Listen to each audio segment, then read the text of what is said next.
U svakom društvu od 10 lica ima jedno lice koje je kralj i jedno koje je luda. Zbog prvog se udešavaju svi razgovori, a na račun drugog se svi smeju.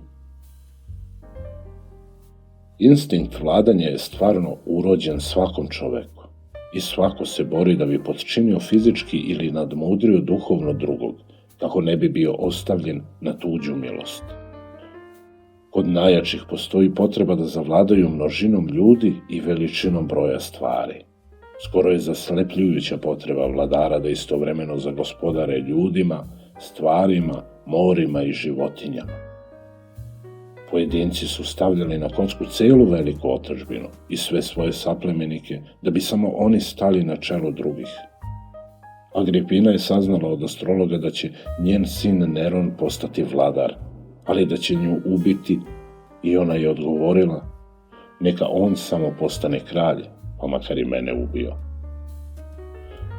Tako i posle svojih poraza nije Napoleon mislio ni na svoju slavu, ni na svoj život, nego samo na to da li je osigurao svoju dinastiju. Istorija je prepuna zločina koji su dolazili iz ove svirepe lakomosti da jedan čovek zavlada drugim. Pape su, postavši vladarima, postali trovači. Aleksandar VI je priredio banket da otruje goste vinom svog sina Čezara i tom prilikom otrovao i sebe. Vladari su ili Bogom dani ili slučajni. Prema tome se dele na tvorce i rušioce, mudrace i ludake, svece i vampire, očeve i očuhe, parazite i izdajice. Ali na 1000 vladara bi se moglo nabrojati na prste onih koji su bili srećni, još manje istinski voljeni. Od svih ljudskih blagodeti izvesno je najmanje vladati gomilama koje su sazdane od toliko rđavih ljudi po instinktu, zlih iz koristoljublja, glupih po prirodi, slepih zbog strasti. Uobražena je bila sreća najvećih Cezara da žive u zatvoru svoje palate na Palatinu, okruženi kopljima kao razbojnik i špionima kao izdajnik. Najčešće su im nesreće dolazile od onih koji su ih čuvali, a svakda je bilo više špiona koji su uhodili njih nego drugi zbog njih.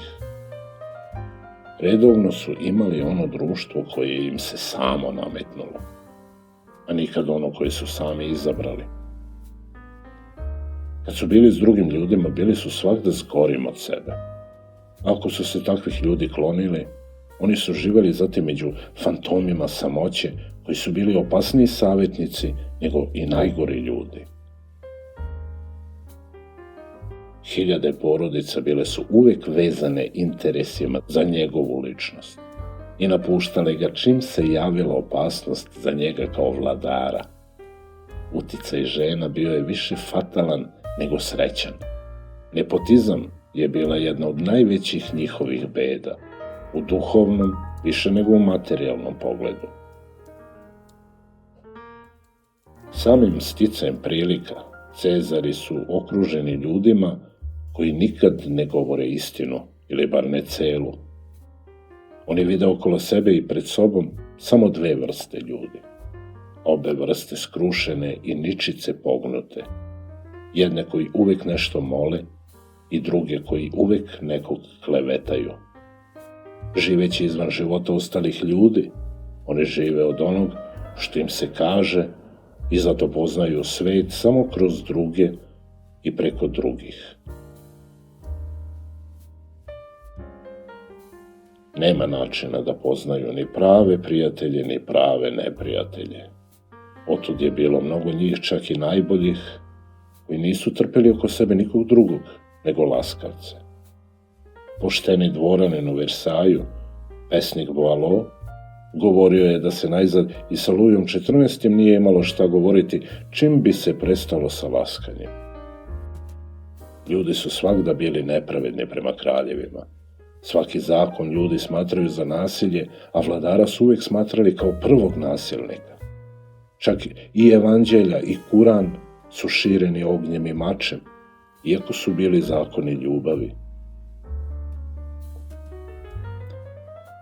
Zato su stari zakonodavci Numa i Likurg objavljivali da su svoje državne zakone primali s neba. Tako je radio i Mojsije kad je doneo sa Sinaja najviši dekalog, zakone ljubavi i poretka među ljudima. Nema naroda koji je jedan režim priznao da je dobar. Ako je priznao, to je samo kad je taj režim bio prošao ili kad je došao drugi koji je uvijek izgledao gori.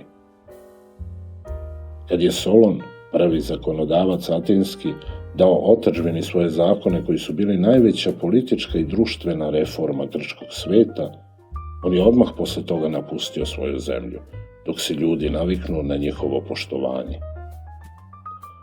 On je otputovao na ušće Nila, da kod Kanope razgovara s egipatskim filozofima Ksenofisom iz Heliopolisa i filozofom Sankisom iz Santa.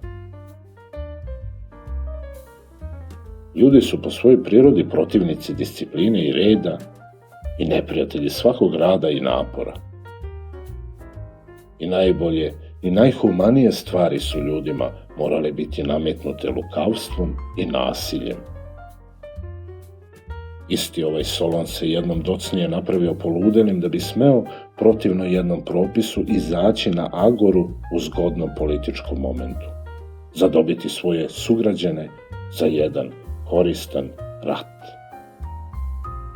To je da od Megarana ponovo osvoje osvojenu Salaminu, koja je bila pre toga povod teških poraza, toliko da je bilo smrću zabranjeno ko o novom ratu bude govorio.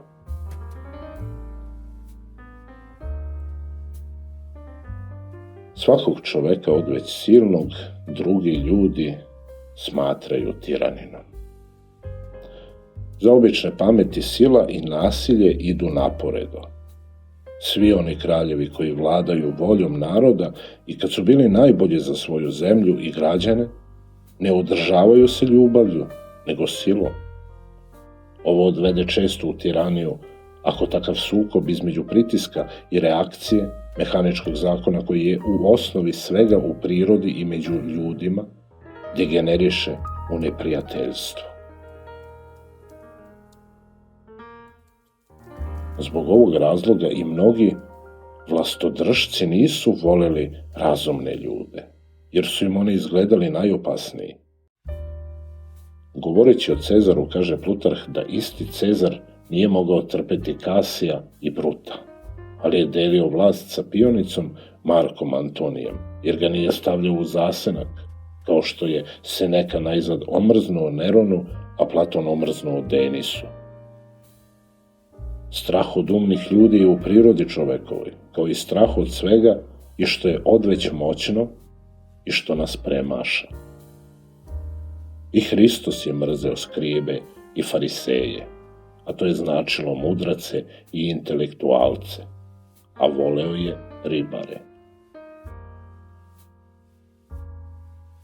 O teškoćama da se vlada ljudima govori i Ksenofont, već u prvom članku svoje Kiropedije. On kaže da su uvek jedne uzurpatore obarali drugi uzurpatori i da se zato svet mnogo čudi onima koji su se bar za kratko vreme mogli zadržati na vlasti. Čovek, kaže Ksenofont, ni u kući svojim mlađima ne zna zapovedati. Međutim, životinje hoće da idu za onima koji se o njima staraju, a ljudi neće. I životinje pasu na onom mestu u polju gde ih čoban odvede i slušaju šta im se zabranjuje. I nikad se stado ne pobuni protiv čobana, nego mu još daje i sve koristi koje im on traži. Ako su životinje zle, kaže dalje atinski filozof, nisu protiv svog gazde, nego protiv stranih ljudi. A ljudi se naprotiv bune baš protiv onog koji hoće da njima upravlja i njihove stvari u red dovede.